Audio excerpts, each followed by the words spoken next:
નમસ્કાર, મંતવ્ય ન્યૂઝમાં આપનું સ્વાગત છે. હું છું કુંજ. નજર કરીશું મહત્વપૂર્ણ ખબરો પર. પીએમ મોદીના કુવૈત પ્રવાસનો આજે બીજો દિવસ છે અને કુવૈતના બયાન પેલેસ ખાતે આજે તેમને ગાર્ડ ઓફ ઓનર આપવામાં આવ્યું હતું. આ દરમિયાન કુવૈતના અમીર શેખ અલ સબા પણ હાજર હતા. પ્રથમ દિવસે તેમણે કુવૈતમાં ગલ્ફ સ્પીક લેબર કેમ્પની મુલાકાત લીધી હતી અને ભારતીય કામદારો સાથે વાતચીત કરી હતી. આ દરમિયાન પીએમ મોદીએ જણાવ્યું હતું, ભારતમાં સૌથી સસ્તો ઇન્ટરનેટ ડેટા છે અને જો આપણે દુનિયામાં અથવા તો ભારતમાં ક્યાંય પણ ઓનલાઈનની વાત કરવા ઈચ્છીએ તો તેની કિંમત ઘણી ઓછી છે. વડાપ્રધાને કહ્યું કે હું વિકસિત ભારત 2047 વિશે વાત કરું છું, કારણ કે મારા દેશના મજૂર ભાઈઓ જેઓ આટલા દૂરના સ્થળોએ કામ કરવા આવ્યા છે તેઓ પણ વિચારે છે કે તેમના ગામમાં આંતરરાષ્ટ્રીય એરપોર્ટ કેવી રીતે બનાવવું. આ આકાંક્ષા મારા દેશની તાકાત છે.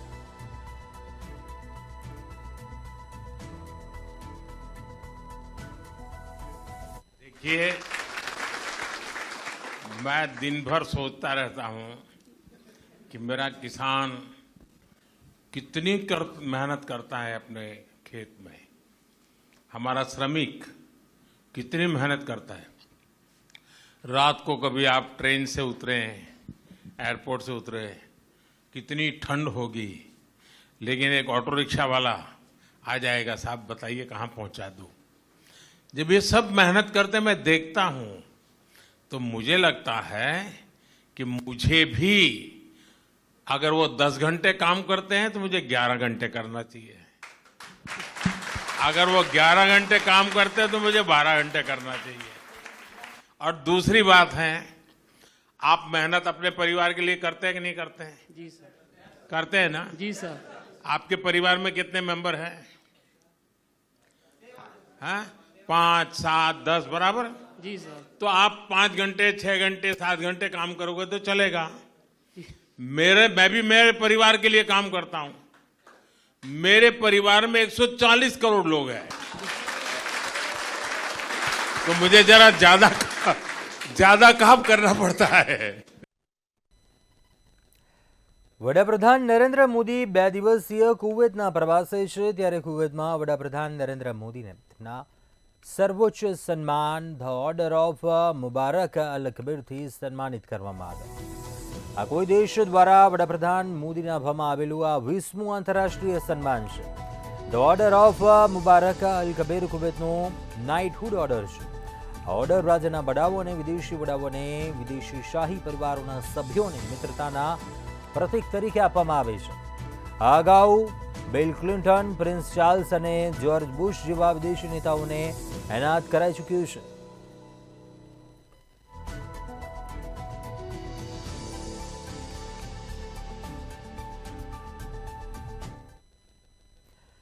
કેન્દ્રીય ગૃહમંત્રી અમિત શાહે ત્રિપુરામાં દલાઈ જિલ્લામાં કુલાઈ આરએફ વિલેજ ગ્રાઉન્ડ ખાતે ₹668.39 કરોડની વિવિધ વિકાસ યોજનાઓનું ઉદ્ઘાટન અને શિલાન્યાસ કર્યું.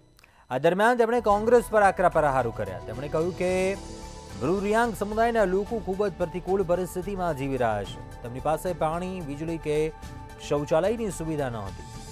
સીપીઆઈએમે ત્રિપુરામાં 35 વર્ષ સુધી શાસન કર્યું અને કોંગ્રેસે પણ ઘણા વર્ષો સુધી રાજ્ય પર શાસન કર્યું, પરંતુ તેઓએ ક્યારેય બ્રુ રિયાંગ સમુદાયના લોકોની દુર્દશાની પરવા કરી નહીં. ત્રિપુરામાં ભાજપની સરકાર બન્યા બાદ અમે 40,000 લોકોને વસાવ્યા અને શિક્ષણ અને સ્વચ્છ પાણીની ઉત્તમ વ્યવસ્થા કરી, તેમ જણાવ્યું હતું.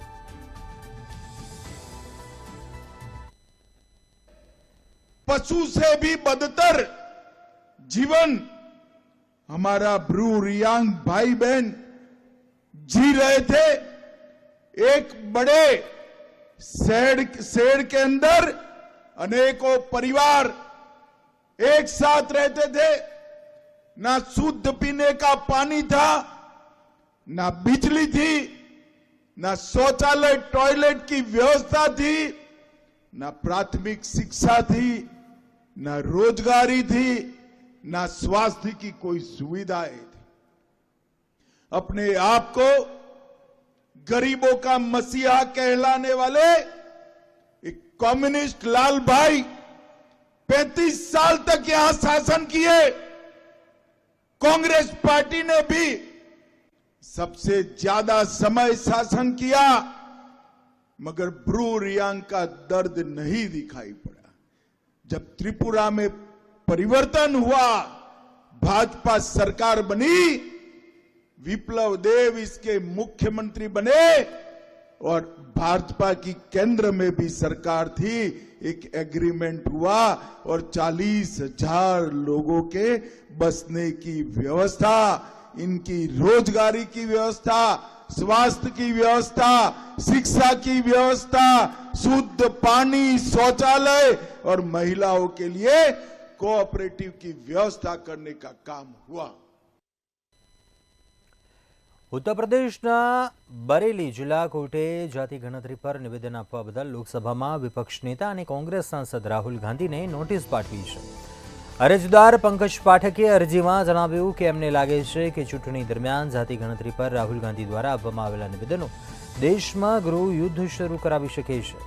અમે અગાઉ પણ એમપી એમએલએ કોર્ટમાં તેમની વિરુદ્ધ કેસ દાખલ કર્યો હતો, ત્યારબાદ જિલ્લા જજ કોર્ટમાં પણ अपील स्वीकारवामां आवी हती अने राहुल गांधीने नोटिस फटकाराई हती। नोटिसमां 7 जान्युआरीनी तारीख आपी हती।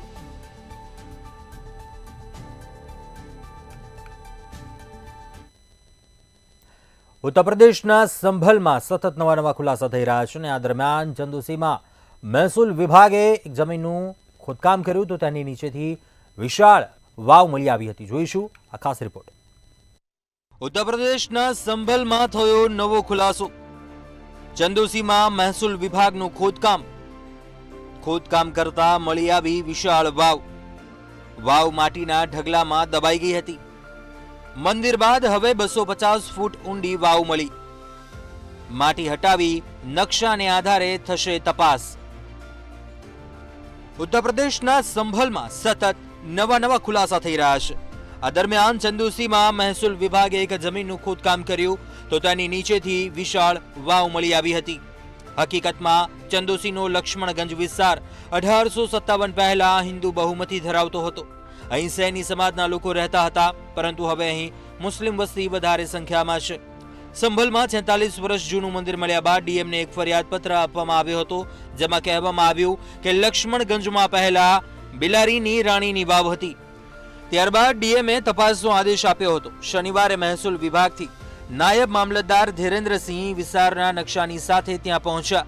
જ્યારે બાબડી વસાહતની વચ્ચોવચ્ચ એક વિસ્તારનું ખોદકામ કરવામાં આવ્યું તો જમીનમાંથી પ્રાચીન ઇમારતો નીકળવાનું શરૂ થઈ ગયું।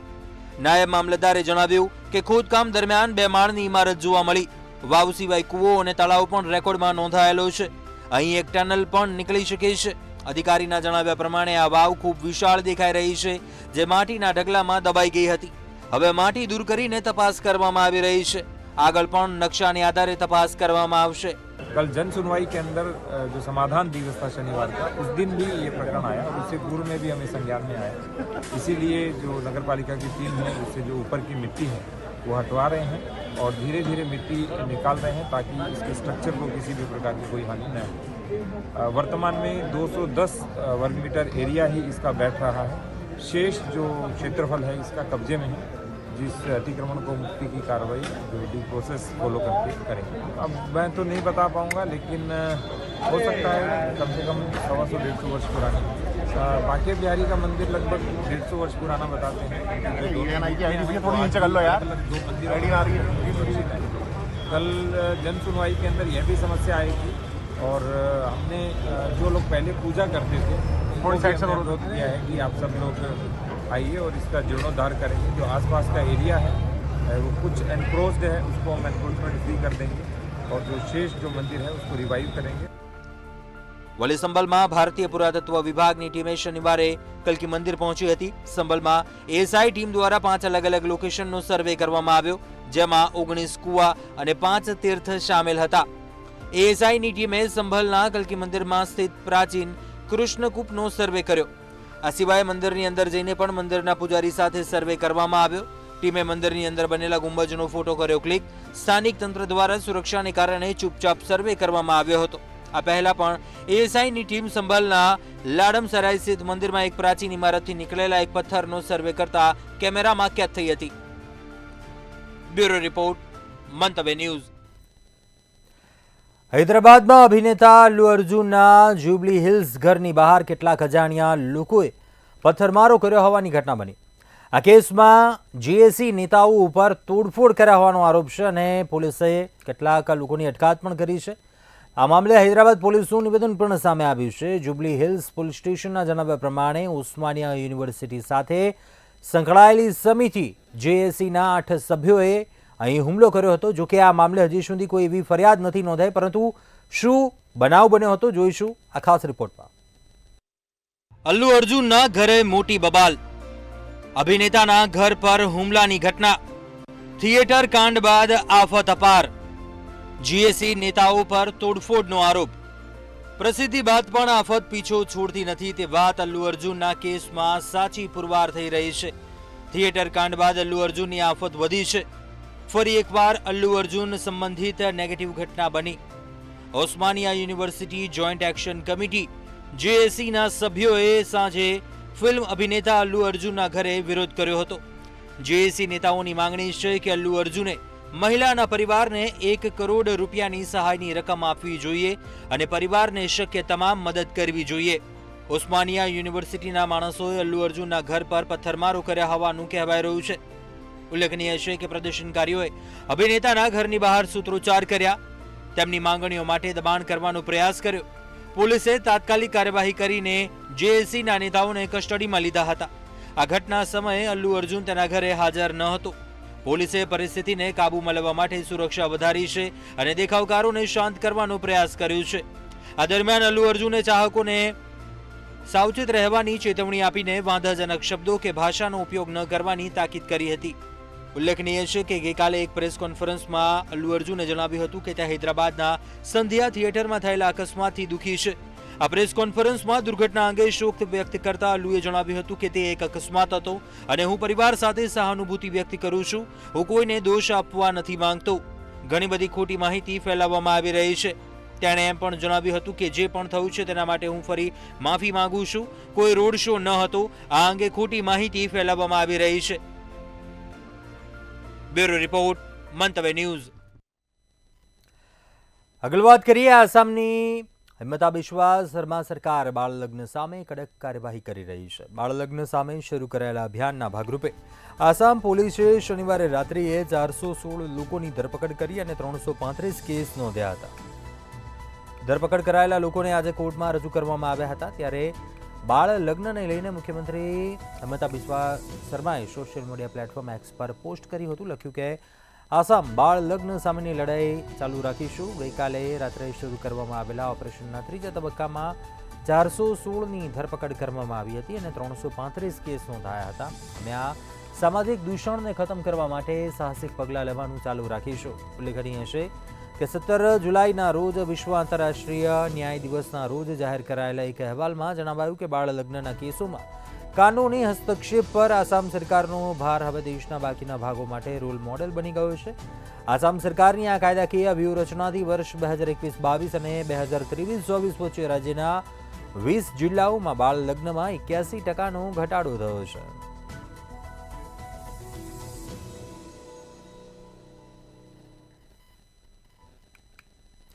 રાજસ્થાનના પૂર્વ મુખ્યમંત્રી વસુંધરા રાજેને લઈને જઈ રહેલા પોલીસ વાહનને અકસ્માત નડ્યો હતો, જેને કારણે વાહનમાં બેઠેલા 7 પોલીસકર્મીઓને ઈજા પહોંચી હતી. તમામ ઘાયલ પોલીસકર્મીઓને હોસ્પિટલમાં ખસેડવામાં આવ્યા હતા. અકસ્માતની માહિતી મળતા જ કલેક્ટર, પોલીસ અધિક્ષક, એસડીએમ ઘટના સ્થળે પહોંચ્યા હતા. પૂર્વ મુખ્યમંત્રી રાજ્યમંત્રી ઉત્તરામ દિવાસીના માતાના બેસાણામાં હાજરી આપવા માટે ગયા હતા અને ત્યાંથી પરત ફરતા સમયે આ અકસ્માત નડ્યો હતો.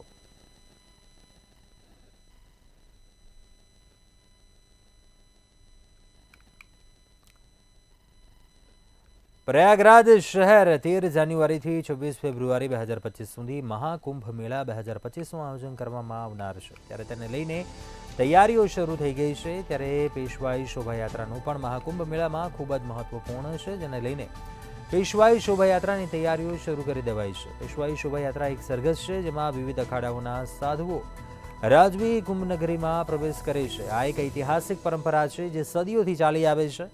મહાકુંભ દરમિયાન અખાડાની પેશવાઈ બહાર આવે છે, જે ખૂબ જ ખાસ માનવામાં આવે છે. અખાડાના સંતો શાહી ધામધૂમથી કુંભ મેળામાં આવે છે, પછી તેને પેશવા કહેવામાં આવે છે. રાજાઓ અને સમ્રાટોની જેમ હાથી, ઘોડા અને રથ પર સંતો અને ઋષિઓની શાહી સરઘસ નીકળે છે. આ સમયે ત્યાં હાજર ભક્તો સંતોનું સ્વાગત કરે છે અને સંતો પોતપોતાના અખાડાઓના ધ્વજ પોતાના હાથમાં ધરાવે છે. ઋષિ મુનિઓ તેમના સૈન્ય સાથે હાથમાં ધ્વજ સાથે અને પૂર્ણ વિધિ સાથે શહેર છોડી દે છે. કુંભમાં દુનિયાભરમાંથી લોકો ઋષિઓના દર્શન કરવા આવે છે.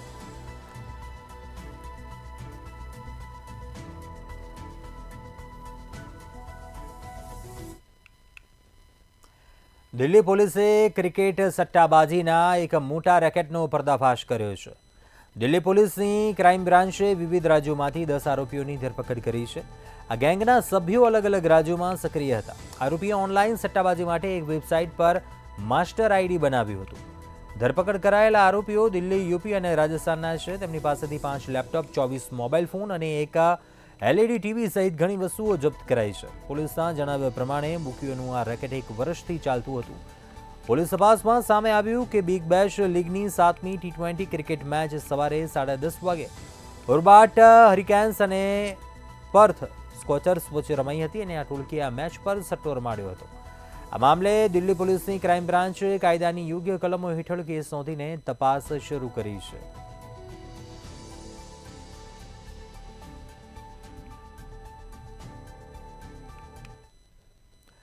રાષ્ટ્રીય રાજધાની દિલ્હીમાં પ્રદૂષણ ફરી એકવાર ખતરનાક સ્તર પર પહોંચી ગયું છે.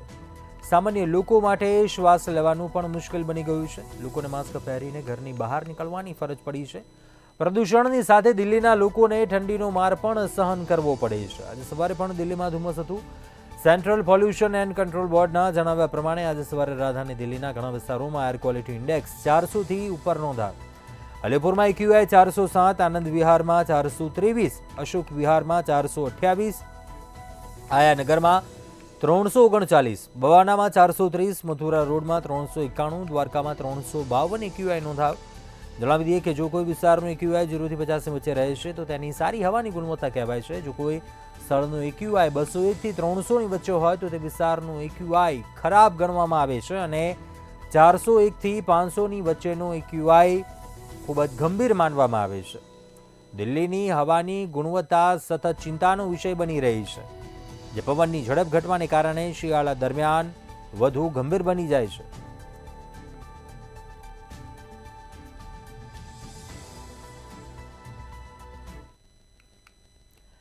બ્રાઝિલના મિનાસ ગેરાઇઝ રાજ્યમાં એક ટ્રક અને પેસેન્જર બસની ટક્કરથી એક મોટો માર્ગ અકસ્માત થયો હતો, જેમાં 38 લોકોના મોત નીપજ્યા.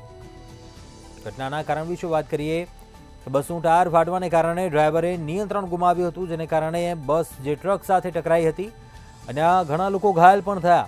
અધિકારીઓના જણાવ્યા પ્રમાણે અકસ્માત બાદ ઘાયલોને નજીકની હોસ્પિટલોમાં દાખલ કરવામાં આવ્યા હતા. આ બસ સાઉ પાઉલોથી નીકળી હતી અને તેમાં 45 મુસાફરો હોવાનું કહેવાય રહ્યું છે. આ સાથે જ અન્ય એક કાર કે જેમાં 3 મુસાફરો પણ મુસાફરી કરી રહ્યા હતા તે પણ બસ સાથે અથડાઈ હતી, પરંતુ કારના તમામ મુસાફરોનો આબદ બચાવ થયો. બ્રાઝિલના રાષ્ટ્રપતિએ પણ આ ઘટના પર દુઃખ વ્યક્ત કર્યું. પીડિતોના પરિવારો પ્રત્યે સંવેદના વ્યક્ત કરી છે. તેમણે જણાવી દઈએ કે 2024માં અત્યાર સુધીમાં બ્રાઝિલમાં અકસ્માતને કારણે 10,000થી વધારે લોકોના મોત નીપજી ચૂક્યા છે.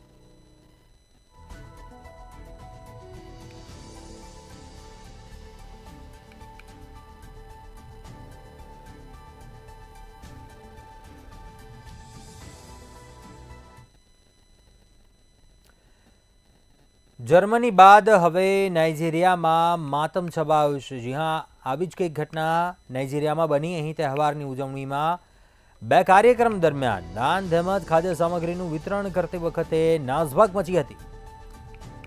આ નાસભાગમાં અત્યાર સુધીમાં 32 લોકોના મોત નીપજ્યા છે. પોલીસે જણાવ્યું છે ત્યાર સુધીમાં 32 લોકોના મોત નીપજ્યા છે. ખાદ્ય સામગ્રી લેવા માટે મોટી ભીડ ઉમટી પડી હતી અને આ દરમિયાન અચાનક જ નાસભાગ થતાં લોકો જમીન પર પડી ગયા હતા.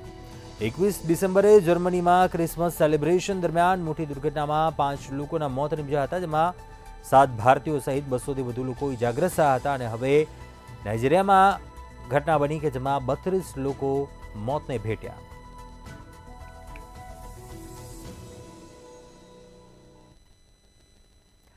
અમદાવાદના સાબરમતી વિસ્તારમાંથી પાર્સલ બ્લાસ્ટની ઘટનામાં મુખ્ય આરોપીની ધરપકડ કરાઈ છે. આરોપીઓ પાસેથી 2 બોમ્બ, હથિયાર અને કારતૂસ મળ્યા, જ્યારે આ મામલે 3 આરોપીઓને અમદાવાદ ગ્રામ્ય કોર્ટમાં રજૂ કરાયા હતા, જેમાં 27 ડિસેમ્બર સુધીના આરોપીઓના રિમાન્ડ મંજૂર થયા હતા. અમદાવાદમાં એક પાર્સલમાં બ્લાસ્ટ થયા હોવાનો મામલો. સાબરમતી વિસ્તારમાં પાર્સલમાં બ્લાસ્ટની બની હતી ઘટનામાં આરોપી ગૌરવ ગઢવીને સ્થળ પરથી ઝડપ્યો. સાબરમતી પાર્સલ બ્લાસ્ટના મુખ્ય આરોપીની ધરપકડ. ત્રાગડ ગામમાં ક્રેટા કારમાંથી આરોપીઓની કરી ધરપકડ. આરોપીઓ પાસેથી 2 બોમ્બ, હથિયાર અને કારતૂસ મળ્યા. રૂપેણ બારોટના ઘરે કરવામાં આવ્યું હતું સર્ચ ઓપરેશન.